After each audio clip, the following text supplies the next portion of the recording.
Hello, everyone, and welcome back to this week's episode of the Quantum Connection podcast. Vanessa and I have a really exciting episode talking all about exclusion zone water. And you can listen to this podcast on Apple and Spotify. We would be so grateful if you could hop on either of those platforms and give us a up to 5-star review if you are enjoying our episodes and our show. And so also you can watch the video of our episodes on my Enlightened Mood YouTube channel and Vanessa's Bright Light Wellness YouTube channel. And so check us out there, follow us, and give us some good reviews on those platforms as well. So Vanessa, start us off with this amazing topic. This is like one of my favorite topics. And in quantum biology space, this one is exploding. There's just so much we're learning about this phenomenon called exclusion zone water. So Seriously, it's like everything, right? Like having good exclusion zone water, I feel like it connects to all diseases, right? Because it's the mitochondria make it, right? So obviously, the mitochondria are making it, and then our mitochondria aren't functioning well. We have mitochondrial dysfunction that leads to all diseases, and then we're going to have lack of easy water, right? So I just feel like I agree. It's mind blowing, and it's mind blowing too when I think of it in terms of homeopathy. I think about it in terms of how water holds like resonance, trauma, energy, frequency, thoughts, like it's just everything, right? So I think the water is a much bigger factor than we all realize. But yeah, or at least it's coming to the light, I think now. So yeah, I'm excited to chat with you about it.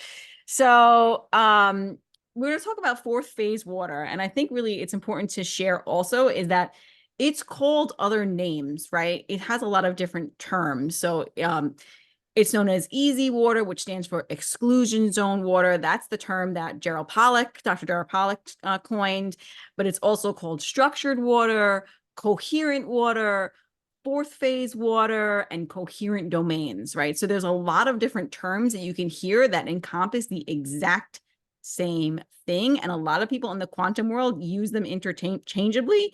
And I think that sometimes that's confusing. I wish we just had one word. Like I like easy zone because I like the exclusion zone because it excludes everything else. It makes sense to me. So that's good because that's a little more precise to help people understand its function. But yeah. it's definitely super popular right now. And it's also called liquid crystal water. It's a liquid crystal, right? Yes. Yes. Liquid Gel, crystalline. Yeah. right? Gel water. Right. The fourth phase, like there's water and then there's vapor and then there's steam or whatever. And but this is like before the water freezes, there's this state. Is that right? Am I getting that wrong? No, you got it right. So, like when you went to school, right? I used to teach this, right? As a teacher, I used to teach the phases of matter, and then we teach the phases of water. So there would be, solid, which is ice, liquid, water, right? And then there's gas, which is water vapor, right? And never in any of my teachings did I ever think of like a fourth phase, but the kids would ask these questions, which is so cool to think about now. Wow. It would be like, well, what's Jello? Oh, Did they and I'm really like, ask that? That's so yes, yes, they would. And I'd be like, well, it's not a solid. It's not a liquid. It's it's like not they a, it's instinctively knew, Vanessa. right. And I'm like, so now every time when I first learned about fourth phase water, I was like, oh my God, it's Jello. And it makes sense Bingo. to me, right? Because like when your body's made mostly of water, right? But when you touch it, it doesn't feel like, and I actually, Dr. Hussey was the one who brought this out to my attention. It doesn't feel like liquid water. It doesn't feel like it doesn't Soupy. feel like water. It doesn't feel soupy. It feels like Jello. Like that's exactly what you're made out It of. has Like, a little give. It's yeah. it's not rubbery, but it's like it jello-y, right? There's this, it has a little bit of cushiony feeling. And that's because that's what its function is in the fascia, right? But let's make sure we just review a little bit for people. So the mitochondria make this water, you said. The mitochondria are cellular organisms. There's like hundreds to thousands in each of our cells in our body, depending on what function these mitochondria are doing, where they are located in the body. So the brain, the heart, the reproductive organs have more mitochondria. And the mitochondria, basically, you can think of them as like little nano computers in your body because they're literally orchestrating all of your body's functions and keeping the lines of communication going. And they make this exclusion zone water because that water is essential for the communication networks and much more in your body. Yeah, I think of the easy water as the superhighway communication network. And I think that's Carrie Bennett's phrase. And I love it because it was such a great phrase. And it stuck with me. It was like one time I was listening to a podcast and a light bulb went on because she was talking about that. And then she was like, okay, this is the superhighway. And then light is the one that charges it, right? So light charges the superhighway. And my brain just went, oh my God, like ding, ding, ding, ding, ding. Like it just was like, so light charges the superhighway. And then that is how we have that communication like running through our body. Like, everything. That's how we have all the quantum communication. And it also makes me think of homeopathy and how that quantumly communicates with our body also is likely through easy water. So yes, the mitochondria make the easy zone water, exclusion zone water. And it's also deuterium depleted water, which is also, so some people will say metabolic water, deuterium depleted water, but that's actually really good because it's not going to have this deuterium substance in it, which is this heavy hydrogen that can kind of get jammed up, right, in the ATPase. And they make it at step 4 in the electron transport chain, which is pretty cool, right? And that easy water has that net negative charge, and it helps our bodies improve our energy and basically recharges our cellular hydration and recharges our batteries. It's pretty much found everywhere, if I'm correct, throughout your body. Like it's in the lining of your arteries, it's around all of your cells, it's in your fascia. I mean, just basically everywhere you Every can think of. surface, every biological surface in your body. Every biological surface. I mean, I'm sure there's a ton in your brain. It's in your cerebral spinal fluid. I mean, it's just literally everywhere you can find and where there be water, it's going to be there. So yeah. So it's like I said, it surrounds the cells, fascia, and the amount of easy water we have is greatly dependent on how our mitochondria are functioning. And this is why it's so important to tend to your mitochondria or mind your mitochondria and continue to keep it healthy, because the stronger your mitochondria are, the more easy water you're going to have. And this provides the power to the cells. It's actually not the ATP, right? Which is kind of, this is tough because this is what we've been taught, right? All of our life, like ATP is how we make energy, but it's actually the water that's doing this, is how we get this energy and to the power to the cells. The easy water is the power to the cells. And the more water we have, the bigger battery we're going to have, the better our cells are going to function. So Right. And yeah, the that's reason that water is conductive is that it has a charge, like you've been saying, Vanessa. So basically, when you look at like Gerald Pollack's pictures, there's negative electrons that are on one side of this. If you think of like a channel of water, right? Negative electrons, and then there's protons on the other side, and those, it's like a battery. So one side is positive, one side is negative, and so there's a charge there, right? Negative electron on that side, and then the protons are positive, and that's what the charge is. And the sunlight is what charges that because it helps replenish those negative electrons with the red and infrared light from the sun. And so this charge is what helps. It's kind of like that's what moves things through. It's an electric current. yeah, 100%. Yeah, we are an electrical being, We are. right? Work on semiconductors, like this is how we recharge it. So 100%. Yeah. Now, the thing too is as we age, our mitochondria don't work as well. The truth of the matter is we lose easy water due to our aging, the modern living, all of these things that are interfering with us, right? So it's really important for us to be tending to it, as we, especially as the older that we get, right? Aging is huge with this topic. I just put a post up today Yeah, about aging, and people are focused on the wrong things. If you yeah, 100%. observe the way you look, right? How you said, like most of us are interested in how we look. We just don't want to like disregard our aging process, but we don't want to also dive into a bunch of toxic stuff and chemicals and surgeries. The way you want to do it is focusing on how to keep your mitochondria healthy. Because yes, every year we lose 2% or so of our mitochondrial function. That's a heteroplasmy rate. Yep. And so you want to be doing everything you can to fortify and strengthen those mitochondria. And there's many ways that you can do that. And we're going to mention those in the today's podcast. But the mitochondria are what help make that metabolic water, which helps hydrate you so you're not getting old and weazened prematurely. So you're worried about wrinkles. You should be thinking about your mitochondria and your exclusion zone water, right, Vanessa? 100%. And I would say wrinkles are a sign of poor exclusion zone water, I would say for sure. I mean, Dehydrate. there are many signs of it, but just going to that, I mean, let's talk about that. The signs of lack of easy zone water. So joint pain, Yep. stiffness, any kind of chronic pain, I would say any autoimmune disorder is going to be a sign that you have lack of easy water, fibromyalgia, um, EDS, Ehlers-Danlos syndrome for sure. Any kind of circulation issues, cold extremities, numbness and tingling, Raynaud's. And it's not like I haven't dealt with these too, but this is the reality of these are all signs of mitochondrial dysfunction and lack of easy water. Mhm. Heart disease, dry skin, Constipation. yeah, constipation's on there, dry skin, dry hair, brittle hair, things like that, constipation, inability to sweat. You sit in a sauna, you can't sweat, you're outside, you can't sweat. This is a sign of it. Yeah. Yeah, histamine intolerance, Me 100%. too. Yep, yep. Food sensitivities and really basically anything that has to do with, dysfunctional mitochondria are signs of lack of easy water. But I think it's really important that we share that because man, I think most people are dealing with some of these, and it's important that we are aware that this means that our mitochondria is not functioning and we need to start recharging it with the right frequencies, right? And we need to, so our mitochondria can make more of this easy zone water so we can have the energy. And when I say energy, I think it's really important. I know you mean the same thing too. It's not just like energy to get up and go. It's the energy for your body to run its processes and do the work that it needs to do. There is a difference between just having energy to like get through your day than having energy for your body to run its digestion, to deal with emotions, to deal with stress, to deal with all the triggers and things in your life, to just digest your food. I think I said that, but like to have and repair and regenerate and do all the things it needs to do, right? So it's not just about energy. What we mean when we say energy, it's not just about getting up and going, but it's also the energy for your body to do the work that it needs to do.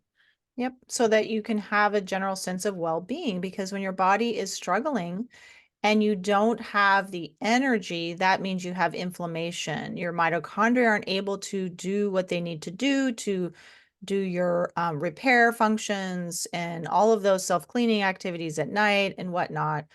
So you're going to get bogged down, you're going to feel off, right? And your body senses that as a state of distress, and there's something not okay. So it will create a lack of ease and flow, literally flowing energy of the communication system in your body, and it's all connected. Like it's not like, oh, I have to eat more sugar or I have to eat more. It's like, well, first you got to think about what are you doing to support your mitochondrial function so that these subcellular organisms can do their job, which is basically giving us our vitality, that vital essence of feeling like we're okay in our bodies, we're safe, we have all of our basic needs met in our bodies so that we can function. Yeah. Mm-hmm. Yeah, 100%. I can't remember what in Dr. Hussey's book, I think he called it vibrant energy. You gather vibrant energy. And I like that term. That was a really good one. Like you have to gather that vibrant energy from let's talk about that. Like let's talk about how do we increase our easy water? Because that's, okay, we know that we have problems with it.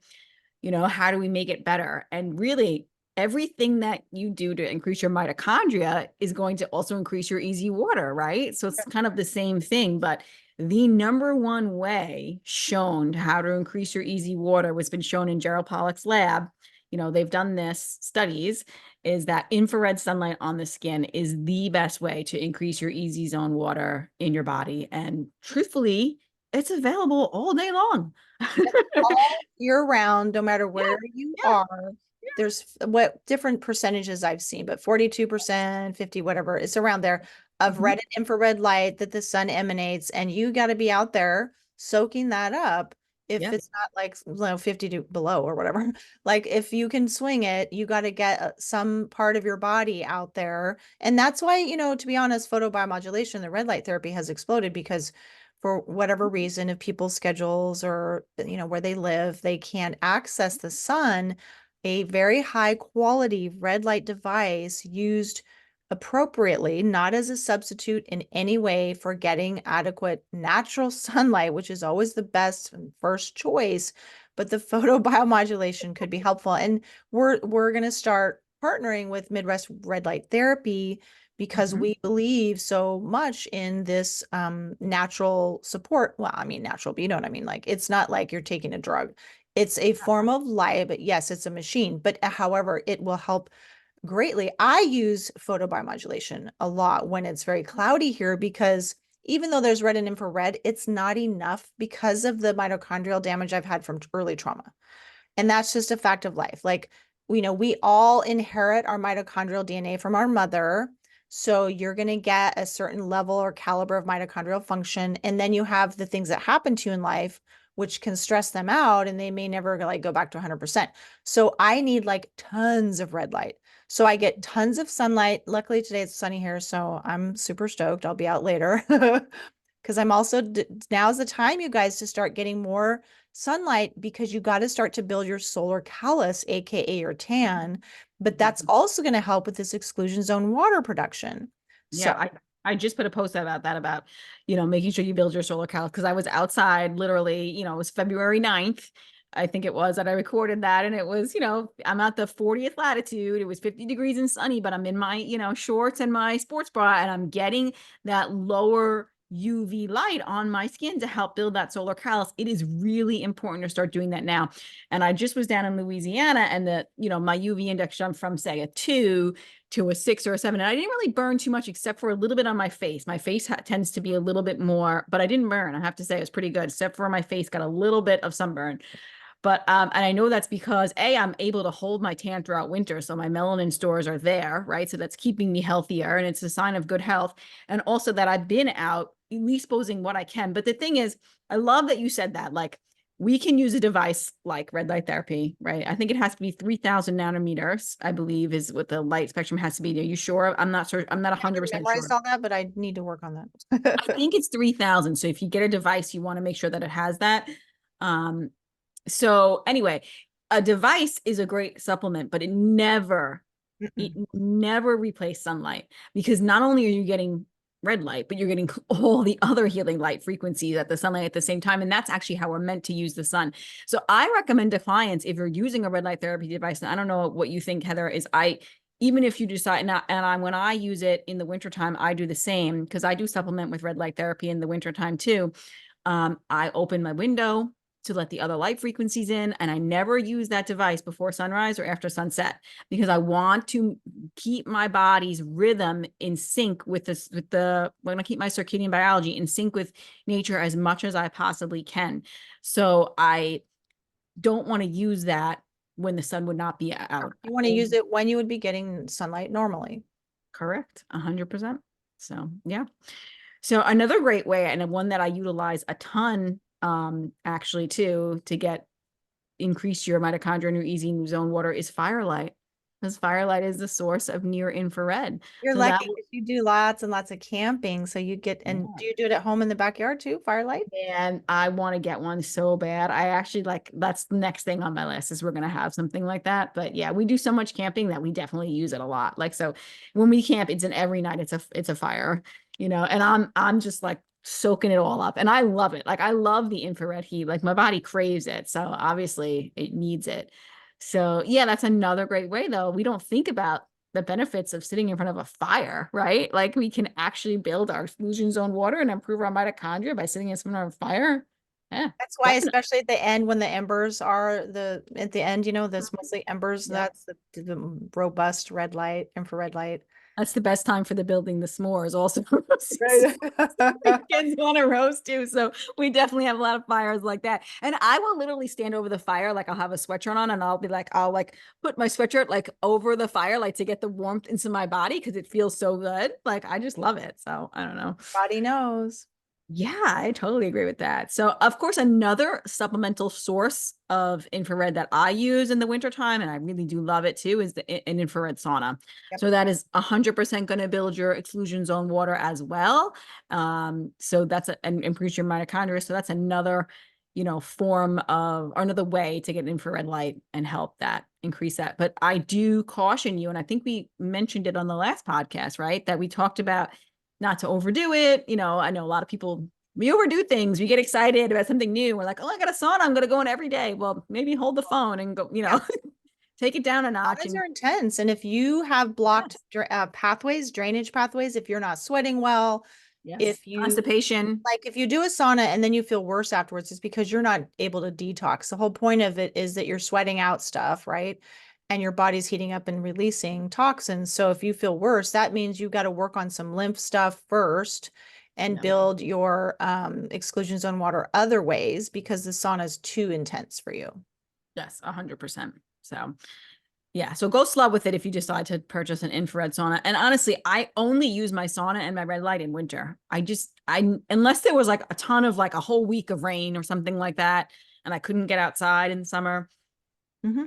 very rare that I use it because I want it to be clear that nothing replaces the sun, and the sun is the number one thing that you need to be attuned to, and the number one frequencies that you should be getting, right? So there is no sun, there is no supplement, there is no pill for the sun. There's no vitamin D supplement that can replace it. There's no device that can replace it. There's no photobiomodulation device that can replace it. There's no sad light that can replace it. Like seriously, the sun is the key. So I just want to bring that home. But yeah, there are other things that we can use. So other way, of course, to increase easy water is actually UV light, which is not available all year around, but depending on where you live, but that's another way to increase it as well. And fasting also increases it as well. If you fast, yeah, and it helps improve the mitochondria and helps your body make more easy water as well. If you ever notice when you fast that you pee a lot, maybe that's why. I don't know. I'm just thinking about that right now. It came to my mind, but yeah, fasting can absolutely do it. I don't recommend doing too long of fast if you're not, used to it. I think intermittent fasting is a way to start. Maybe skipping dinner here and there, but still eating breakfast.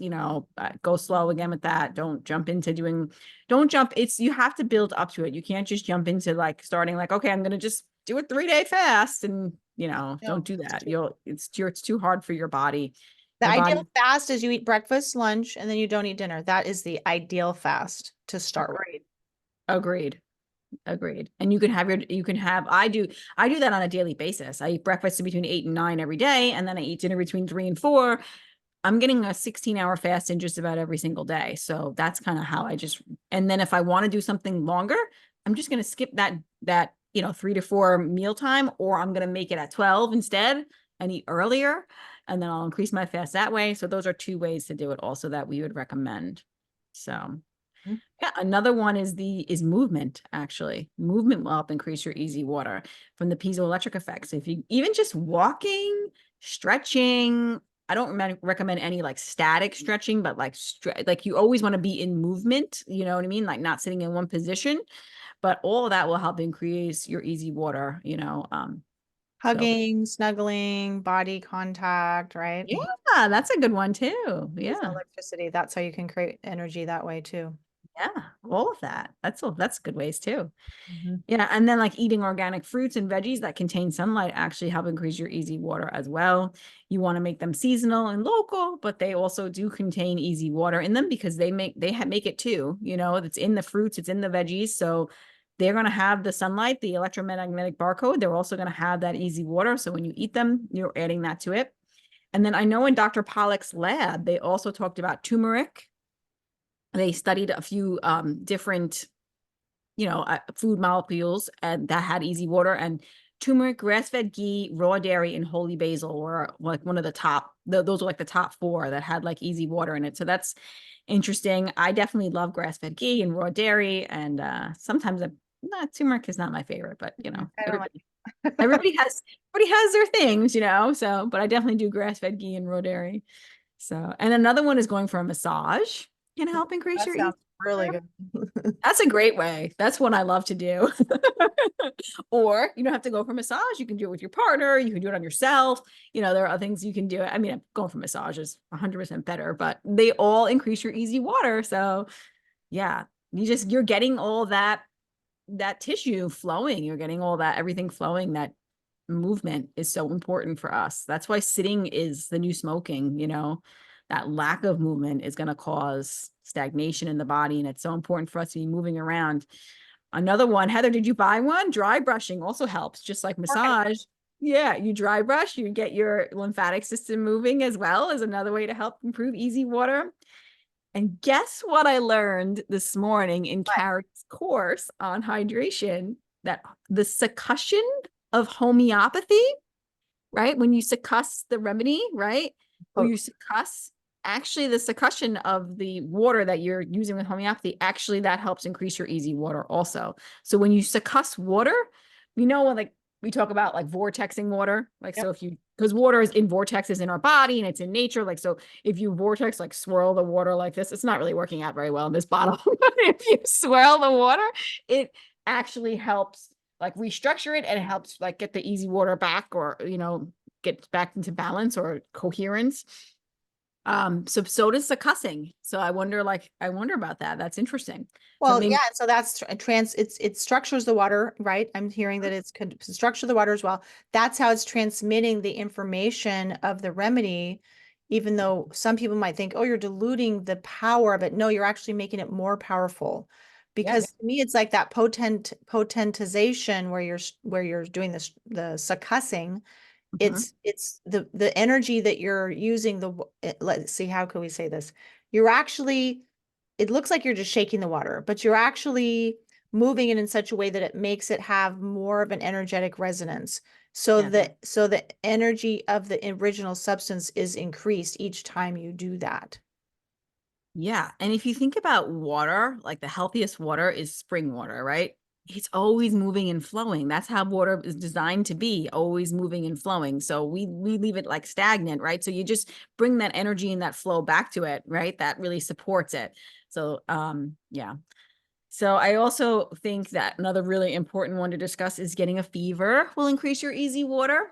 So if you can help, we've talked about this, I think, in the last podcast about how lack of fever, lack of acute diseases is a sign of chronic illness.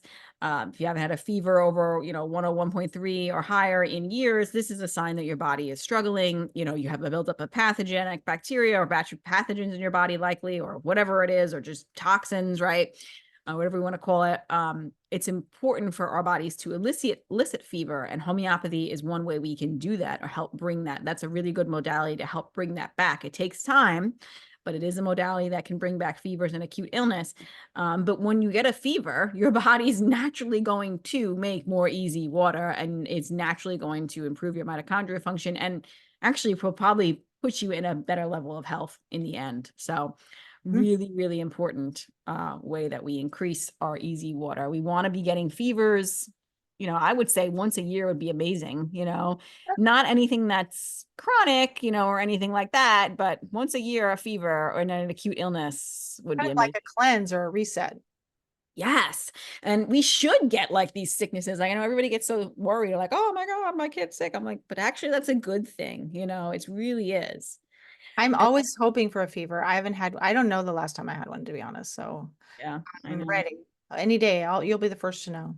I can't wait. But even just with my son, like this recent ear infection he had, it shows how much stronger he's becoming though, right? Like, okay, so my youngest has been on homeopathy for a while, and ear infections was something that was suppressed in the past. And we've been, of course, as we're working on everything, things that were suppressed in the past are going to come back. And he had this gnarly ear infection, gnarly. It took me several remedies. I had to consult my homeopath as well. And I had the right remedy from the beginning. It was the potency that we needed to keep switching up. So it was just like, anyway, it took some time, but I mean, he had the drainage of the ear and all this thing, but his body hasn't mounted an acute like that in years. So this actually is a good sign of his health improving, right? And I know that sounds backwards, but it No, but really, it's so great because people are thinking, why are you so happy your son is sick? it's great. I'm like, yeah, he's sick. And actually, my husband, who's on a remedy also, the other day, yeah, this well, he might be a little run down from traveling too. So let's see if it's actually that or it's just him being run down. And he's like, oh, my throat hurts and I'm getting more congestion. And he hasn't complained about physical things in a while. It's been on the mental emotional. Again, mental emotional improving, physical things coming back. This is great. Not to keep harping on homeopathy, but I mean, it's just in my life so much, so it's important. It is. So, Yeah. Well, and so how's your son now? oh my God, he's finally back to school the last 2 days, 100% better. There you Um, go. he has a little bit of light, clear discharge. The discharge was like a green, yellow, it's pretty intense. So now he still has a little bit of light discharge and a little bit of not hearing loss, but his hearing is a little bit slightly compromised. So we're still working on it, but it's definitely nowhere near as intense as it was. So And the reason why it made me think about it is our bodies, when they heal itself, it takes a little bit more time, especially when it's intense. Mhm. What made me think about it is when I kept checking him for fever, and the other night I thought maybe he had one, but not yet. But I was like, okay, but he's stronger. When you can get a stronger acute, you are stronger. And it's Yes, probably that he's moved up on the level of health scale, that's 100%. amazing, which has to make you so happy as a mom. Yes, 100%. Just got to Go keep back it and going. listen to our episode on how to tell if you're healing. That's a couple weeks ago. Yes. Signs of healing. And that's what Vanessa's describing is that think about it, you guys. If your body is if it has symptoms, that's a healing response, period. End of story. When we Yes. suppress the body's attempts to heal itself by expelling toxins or whatever it is it's doing, you are compromising and interfering with its own ability to heal. And that, whatever it is that it was trying to do, it stays in your body. Ew, that's gross, which makes you sicker over the years. And then you end up 100%. with when you're, cancer when you're 60 or whatever. So Hmm. let your body do what it wants to do and don't freak out about it. Just accept that this is normal. And unless you're dying and there's blood squirting out of you, just let it do what it wants to do. And I also like want to say, like, as a parent, I was so happy to avoid antibiotics and things like that. That was amazing. But he had to miss a week of school and he had a week off so he might have missed more than a week of school if, we hadn't have vacation, they had time off from school. And honestly, I don't care. Who His cares? health is Whatever. way more important, right? Yes. Like, so it's not like we want to suppress it to send him back to school and to get back to work and to do what we have to do. And that fuels why we have chronic disease. The Yes. mentality of the go, go, go. I have to keep going. I don't have time to rest. I don't have time to take care of this acute illness. I Yes. have to just get rid of it and move on with my life. And honestly, it's a big part of the problem in our society of why we have chronic disease. We got to go get the quick fix all the time. And honestly, your body needs time to heal. That's what Mhm. it needs. You Mhm. need rest, you need bone broth, you need sleep, you need, nourishing foods, time away from technology, outside in sunlight, grounding. Of course, they're kids, you can't get them to do everything, but you just do the best you can. Well, this is one of my favorite topics. Is we talking about a paradigm shift here of what's the meaning of our Yes. existence? And Georgie's Garden, I just love him. He put up a Oh, I post, love him too. he reposted something. This guy, I don't know where he lives in Asia, but he's like, when I was little, we just grew rice for 2 months. We planted it and then we harvested it, and then the other 10 months we just relaxed. I I'm like, love it. sign me up. But the way that we try to cram our bodies into modern living is so toxic. It's so stressful. We don't get enough being in nature, sunlight. We don't get the right food or decent quality food. We are all stressed out. We're working towards this sort of retirement thing, which is crazy. And we can't even relax. Like, it's no Mhm. wonder that we're dehydrated like crazy.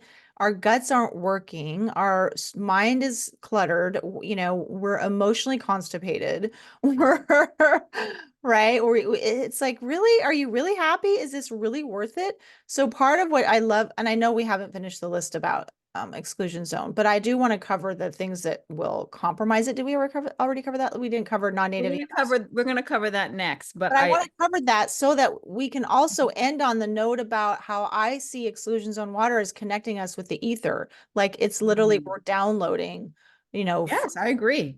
I cosmos. agree because it's like that battery is that exclusion of water is also an antenna, Yeah. right? That sends the energy and information into our body.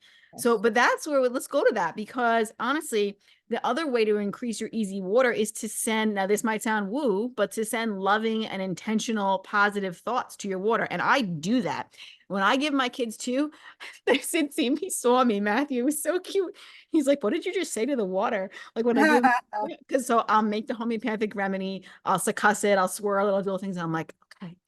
And I'll send like some loving intention frequencies to the water also because I really do believe that, Yeah. So and I do it with my own water. Before I drink my water, I swirl my water Yeah. and I will send some loving intentional frequencies to the water, and just say something nice or just say some gratitude, just like put that coherence back Yeah. into it, right? You're So structuring it and you're downloading into the water, you're imprinting it with that with whatever the intention is and the meaning of what you're saying. This is Veda Austin's work. You guys, if you Yes. know her, you got Check to her look her out. up.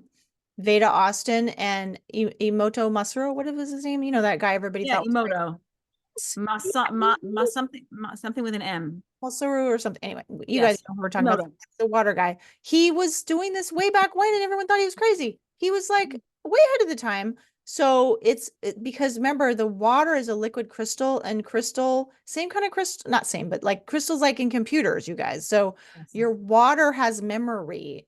It Mhm. has the capacity to sense the environment. For example, if you're living in a chronic negative emotional state, that is literally how you're imprinting your water. It's reading you. 100%. 100%. And I know it's not so hard because I have been in dark places to just like totally flip that, you know, but you have to try to put some positive spins into your life, whether that's, I'm going to say positive affirmations every day, do some meditations, EFT tapping is another one. Like, and all of that is going to help improve your easy water if you just say some positive affirmations, right? So, so important. So, yeah, 100%. I love it. Let's talk about, so depleting easy water, negative emotions and thoughts is on the list. So having just being like a Debbie Downer all the time, it's gonna deplete your easy water. Like you got to be, you don't have to be sunshine and rainbows all the time, but yeah. And then the other huge, huge, huge one that we have to talk about is non-native EMFs and how they deplete and dehydrate our easy zone water. And honestly, like even like I know, like I've heard from people say like I'm outside in the sun and I'm trying to make my vitamin D, which is water soluble, right? Water and fat soluble, right? So it's easy water is playing a role here, right? And you're on your devices while you're laying in the sun, you're not going to be absorbing as much vitamin D or making as much vitamin D, and you're not going to be also not gaining as much benefit from all of the healing light frequencies of the sun. So non-native EMFs are they're really dangerous and they really deplete our mitochondria function and deplete our body's ability to make easy water. So I would suggest go back and listen to our podcasts that we have about EMFs. We have two on non-native EMFs, I believe. And one is on mitigation strategies. One's on the dangers and one's on mitigation strategies. So check that out and learn how you can kind of mitigate it. I mean, I know Heather and I both hardwire our computers. That's a huge way. I have a grounded Ethernet cord right now that I'm using. My Wi-Fi is turned off. My Bluetooth is turned off. I don't use any, taking the wearables off your body. I mean, I used to have a Garmin. I was a runner. I get it. I know you want to track your steps, but it's actually not as important because you're actually depleting your body's energy battery by wearing that Fitbit or that Garmin. That's the problem. So yeah, that's my Well, it's advice. like being in a microwave. So, Yes. how do microwaves work? They use certain frequencies, high intensity frequencies, that are literally dehydrating. That's how they cook the food. If you cook a steak in a microwave, it's disgusting. So, it's dehydrating you. These Worst. non-native EMFs are literally drying you out, compromising your mitochondrial function, and will eventually lead to lots of health issues, period. And so, like all this arthritis, all this inflammation, a lot of that's due to lack of exclusion zone water. So is it really worth the, how should we say, convenience, and that it's so easy to That access Apple all, Watch. yeah, all of the things. You want you want information instantaneously all the time. I get it, but like I'll even say to clients, like, I remember one time I walked at the beach for 2 hours without my phone. No device, no nothing. I like totally got lost. No, just listening to the waves and just like how healing was those 2 hours to my body and my mitochondria, like hugely healing. Like, so just give your body a break from it. If you can't like completely disconnect, do things like that. Like get away from it at some points in the day. You know, it's okay to go outside on a walk and not take your phone. We didn't always have cell phones. Like people don't want to do that these days anymore because God forbid somebody needs me. God forbid there's an emergency. Well, 30 years ago, what would have happened? You would have found out about the emergency when you got back and probably everything would be fine. And how often do you really have emergencies? It's very rare. So that's my opinion. I didn't even have the internet. That's a norm when I was in college. It didn't come out until after I was out of college. So Yeah, I had a beeper. I know I had a cell phone. It was a flip phone, but we definitely had dial-up internet. I remember you had to, it would ring. Oh So yeah. like this is all new to our bodies, guys. Body doesn't recognize these frequencies, so they're like threats and they're very stressful to the body. The body 100%. recognizes the frequency of birds singing, that's the phonons. The body recognizes all sounds of nature. It does not recognize man-made frequencies, and so they are stressors to the body. 100%. Mhm. So of course, if we also talking about what depletes easy zone water is lack of sunlight. So if you're not getting enough sunlight, you're not going to have enough easy water. Or An- sunscreen. or sunscreen and sunglasses. Yes, 100%. Man, I want every time I see somebody, I gotta just let it flow. But another really important one that I think is really important for us to discuss is suppressive therapies deplete easy water also. So anytime you take, an antibiotic, steroids, birth control pills, whatever, over the counters, these things are going to mess with the electron spin rate in your body. They are going to, deplete your mitochondria function 100%, and they are going to deplete your body's ability to make easy water. And I don't think a lot of other people in the quantum world are mentioning this. And this is really, really important that, if we're over consuming these medications and, giving them for every little thing, this is going to play a major role on your health. All right. Yep. And, sorry. Glyphosate would be another one that depletes easy zone water. Huge. We talked about this with Dr. Stephanie Seneff. We talked about how it depletes lots of things in our body, mitochondria function. So any kind of toxin. So glyphosate is included, pesticides are included, fluorides included in that. So all these endocrine disruptors, all these toxic products that we use, we're going to put on our skin and our hair and make ourselves look pretty, are actually going to deplete your easy water in the end of your body's ability to, be healthy. Mm-hmm. Then there's artificial light, especially from LEDs and fluorescent lighting, is going to deplete easy water. Mm-hmm. Lack of movement, being still, being stagnant, being stiff, all of that. So it's just, yeah, do more of the things that aid in it and do less of the things that deplete it is my advice there. Mm. And shoot, do you think we should do a whole separate episode on water and hydration? Yeah, I think we should. Yeah, it might be a little bit too much to talk about that. Because Today's we're getting longer episode. now. I would just say for now, you have to drink. I mean, obviously spring water is the best. We like Mountain Valley. I think everyone in the whole world is drinking that now. I see it everywhere. I But actually had it's it at good. one of the restaurants that we went to. I was surprised. I We know, went same with us. Last week we went out and I'm like, oh, look at that, Mountain to Valley. Mountain Valley spring water. It was like $8 for the bottle. I'm like, holy Oh, no, cannoli. the little one. I thought, oh, we're in I don't California. even know how large it was because Ridiculous. I had my own. I carried my own with me. I'm like, oh, he's You're like, yeah, so I'm like, yeah, I'm good. I'm not gonna drink your I toxic. have my ear into the dust too. Um, but that's good. But I understand that's very expensive. So buying filtered water from the store. I used to buy the 5 gallon jugs. Now it's 3 because they're so heavy. But whatever, you can buy good water at the health food store. You can get a reverse osmosis machine. You can check my website, enlightenmood.com. I have resources. You can even get like a really good filtering pitcher that's like $80. It doesn't have to cost that much, but you do want to make sure you're getting that fluoride out. I mean, I'll be honest, like here Medications. where I'm at in Monterey, they recycle the sewer water and that's what they have coming through. So it's really gross. And he's like, yeah, well, I have asked somebody who's on the water board, we ozonate the crap out of it. I'm like, well, that still sounds horrible. So I have a filter, under the sink, and then I have a structured watering, like little device, but I You have don't an use, Amelin wand? huh? You have an Amelin wand? No, no, no. It's actually this device I got from Greenfield Water. This Oh, okay. Yeah, you formulated, didn't. Mhm. I forget, maybe it's another store, but it's on my resource guide. So it's just this is one of those gizmos. But I don't drink that as a norm. I like to drink the Mountain Valley, or I'll go buy some reverse osmosis water. Someday I'll get a nice reverse osmosis, and then you want to remineralize it. So that's why we're going to have to do another podcast on this, Vanessa. Yeah, yeah. Well, I'd also drink the Mountain Valley spring water, and if I do drink reverse osmosis, I have a little bit of a different twist on the remineralizing. I So know. we'll chat about that. Okay. So yeah.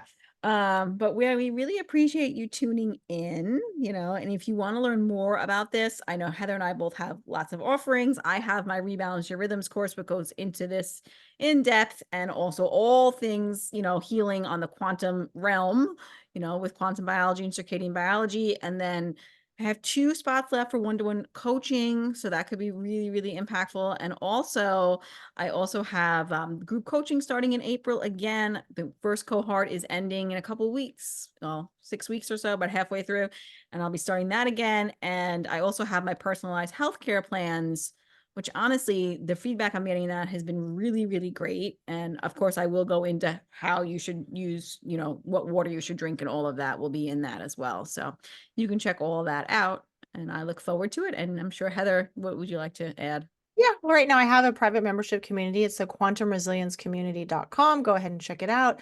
And I just support you in every way as far as all the quantum practices, circadian practices, as well as any coaching that you might need. So it's pretty comprehensive. Yeah. Yeah, I would highly recommend that. So, all right. Well, thank you so much for tuning in, and we'll do another episode on, what kind of water you should drink in the future. Yep. Thanks for coming to the show, everyone. See you Have a soon. good week. Bye-bye.